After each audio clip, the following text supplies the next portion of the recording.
Hi friends! So this is actually my third consecutive video I'm filming in this sweater and in this exact location. But for some reason I have energy today to film, so we're gonna make use out of it. I was gonna change my shirt each time I filmed a new video, but it's a lot of work and I can't even breathe. So I filmed a video about clothes I miss while being pregnant, and these kind of just seem to be like my fall staples or my closet staples.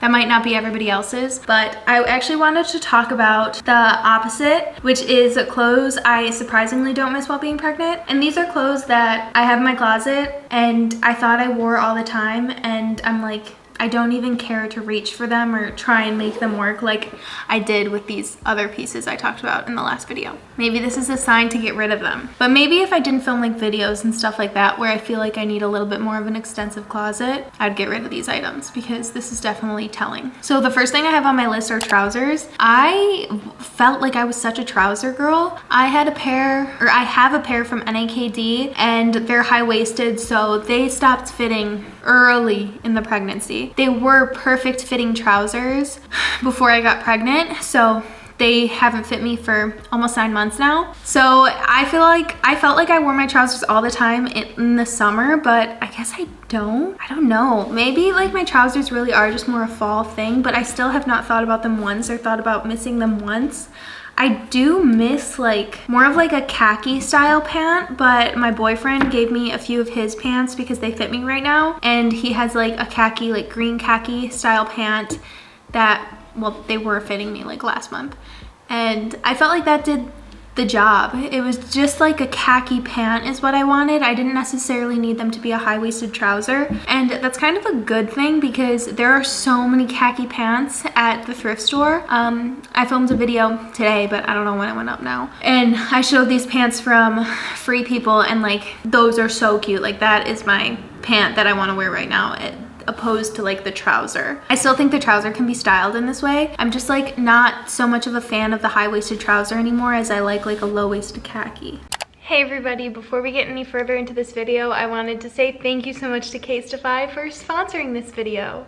You guys literally already know the rundown because I am obsessed with Caseify. They always hook me up and hook you guys up. So if you don't have a Caseify phone case yet, here's why you should get one. Caseify has come out with a new technology called EcoShock. It's embedded in the iPhone 14 Impact series to protect your phone from daily life and beyond. With over 20% increased protection, they're still able to keep the phone cases slim and cute. The new EcoShock technology is drop tested approved for 11.5 feet. They're 5 times the military standard, being repeatedly dropped 130 times to make sure the EcoShock doesn't wear off. The iPhone 14 cases are made of 65% plant-based and recycled material. They're also partially made from old phone cases with the Caseify program. Caseify is offering even more prints and artist collaborations, and all the cases are mag-safe and compatible with your favorite accessories. Caseify has worked with over 300 artists from all around the world, forming a diverse and multicultural community that links people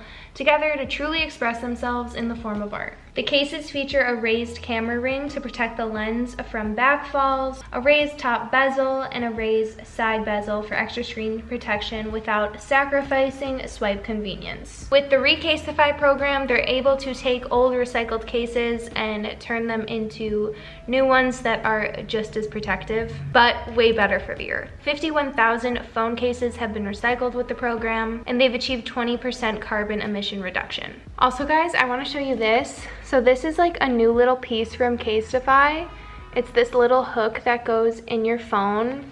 You just slide it in your phone through the charging point and pop your phone case back on, and it's for the phone strap. When I go to walk Ernie and don't want to bring a purse and like don't have a lot of pockets, I can attach my keys to the bottom. And I feel like if you're in college and you don't want to like carry a purse to parties or something, I would have loved having this because, you know, you always put your like ID in your phone case, but you can't put a key. How amazing is that? That's such a good idea. So But if you guys want to check out Caseify, any of the phone cases or the little phone strap, you can go to caseify.com/Lainey and get 15% off your Caseify phone case, or check out that description box.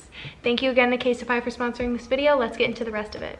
Okay, the next thing I have on my list are leggings. So obviously you can get maternity leggings easy peasy, but I just don't really like buying maternity wear because your body changes so much each month. It's not like you're buying a pair of leggings that are gonna fit you for all 9 months. You'd have to keep buying different ones. And I looked at a pair at Target and they were like 40 bucks. And I was like, I am not spending $40 on a pair of leggings. Like, I didn't wear leggings that much to begin with. I thought they would be something that I would want to wear all the time being pregnant. Not even a little bit, I don't wanna wear them. I really feel like it's a sign to just get rid of my leggings, because even going to ballet class, I was not wearing my leggings. I was wearing more like trash bag style pants. If you know, you know, Miss Dancers. Or I got myself like a sports like romper, like the ballet like warm-up kind of rompers, and just like baggier clothes is what I feel comfortable in. I never feel comfortable in leggings, so honestly I should get rid of them all, but that just feels like it's something you would regret. Like, you feel like you always have to have leggings, but I never wear them. They itch my butt. I hate them. Okay, the next thing that I surprisingly did not miss while I was pregnant were baby tees. I felt like I was gonna try and reach for my baby tees all the time and put them on, and I thought I was honestly gonna wear them. I had this idea that I was gonna be somebody who was gonna like have my belly out all the time, and I don't know why I thought that. I didn't even like my belly out when it was like nobody looked at it, you know, when it was just a normal belly. But I especially don't want my belly out now because I just hate people looking at me, and if I am 8 months pregnant and wearing a little baby tee and my belly's out and about, everyone looks. I just can't do that. I'm not comfortable in it. Very much out of my comfort zone. But I just didn't even care to reach for the baby tees. I was so much more comfortable just grabbing my big baggy t-shirts, and I think it just shows that I am more of a baggy t-shirt girl than a baby tee girl. Get rid of all my baby tees? No, because I still like them. It's like a different look. I'm definitely more of a baggy tee girl than a baby tee girl. Okay, and the last thing I have on this list are button-up shirts. So whether this is like a super baggy one or more of like a cardigan button style shirt, buttons just pull over your belly and it looks like you're busting out of your clothes if you are wearing like clothes from pre-pregnancy. So with button-up shirts, they don't really bust over your belly because I was getting button-up shirts in an oversized look. So they kind of just like fit fine over my belly, but they just look very teepee over a pregnancy belly. I've tried it before just because they were long and I was like, oh, I like that. I know like my belly's not gonna pop out of the bottom, but I don't know. I just don't think I'm a collared shirt girl. I think collared shirts do look a lot better on people with a flatter chest. And there's something about just wearing a baggy collared shirt with big boobs that makes you look like a tent. That's my opinion on that. And then cardigans, the ones I have aren't as big as like a button-up t-shirt or button-up collared shirt, so they just do that like button pull thing and I look like I'm busting out of my cardigan, and I just don't want that look. I'm not really going for that, surprisingly. But yeah, those are all the clothes that I surprisingly don't miss while being pregnant. Not that many, a very short video, but I don't know. I thought maybe it'd be informational or just fun to talk about. I hope you guys enjoyed this video. Make sure to like, comment, and subscribe if you want to, and I'll see you in a few days. I love you so much. Bye.